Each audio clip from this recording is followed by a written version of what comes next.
Paula, thank you so much for joining us. Pleasure to be here. 7% of Australians think Jesus didn't even live.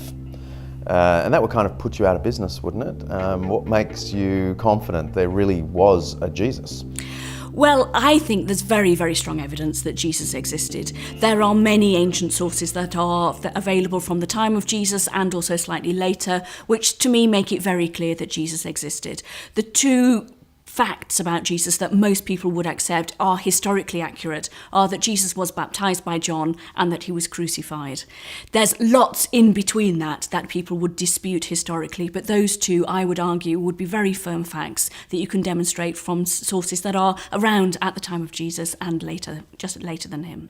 So do you mean historically you're speaking rather than, as a theologian, that you're confident Jesus existed? Absolutely. You can find sources like the Roman writers like Tacitus and Lucian who definitely refer to a person called Jesus who lived at Palestine at the time that we're talking about, who did the kinds of things that are reported in the Gospels. So that's very much a historical answer rather than a theological answer. There's obviously loads more to say from a theological perspective, but from a simple ancient historical perspective, I think we can be confident that Jesus lived, was baptized by John, and was crucified. Okay, so what is theology then? You make a distinction between history and theology. You're a theologian in residence. What on earth does that do? I mean, some people would think theology isn't even a discipline, that it shouldn't even be in the universities. Well, theology is the most ancient of all disciplines. All the earliest universities only taught theology, and so it is a historical discipline.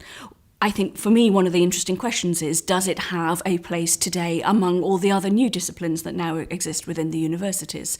So theology, if you strip it down to its very, very basic, is a discussion about God.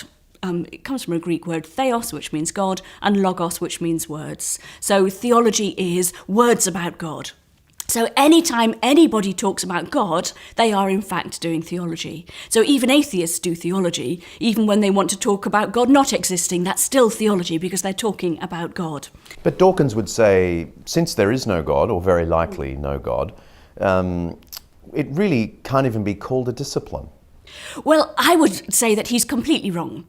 Because theology is a discipline which stretches across a whole range of different disciplines. One of the remarkable things about theology is that it takes in linguistics and philosophy and anthropology and history and all sorts of other different areas as well. It is a multidisciplinary discipline which draws together a whole range of different subjects, different ideas, different ways of thinking and exploring in order to focus on this question of how do you talk about God? Should you talk about God? And what's the kind of language that we can use to talk about God if we want to do that? Now, you're not really a theologian proper. You've actually specialised in biblical studies, focusing on the Bible as literature, as history, and from a linguistic point of view. Can we talk then about one of the key parts of the Bible, the Gospels, that obviously tell us about Jesus? What are the Gospels? What genre do they fit into? And I guess what's behind my question is, are they too theological for us to tell us anything factual? I would say absolutely not. And what's really interesting about the Gospels is that they're very hard to tie down. If you go into New Testament scholarship, people spend hours and hours and days discussing precisely what are they. Are they history? Are they narrative? Are they biography? There's all sorts of different suggestions about precisely what the Gospels are. So what the Gospels are trying to do are to tell the story of this person, Jesus Christ, who lived in Palestine in the first century. And so what they do is they combine lots of different elements. So they do tell us about the life of this person, Jesus, and it is quite easy to see that there are elements of that which are demonstratable. You can verify that there are certain elements of Jesus' life which are absolutely historical.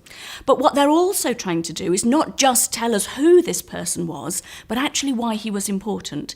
Each one of the Gospels, from their own perspectives, are trying to communicate something to us about why the author of that Gospel thinks that this Jesus Christ, who lived in Palestine in the first century, is important to their readers, and therefore, I would argue, also to us. Is that the point where they become become untrustworthy, though, because I really want you to believe how important he is, and that's where the fibs come in, the exaggerations come in.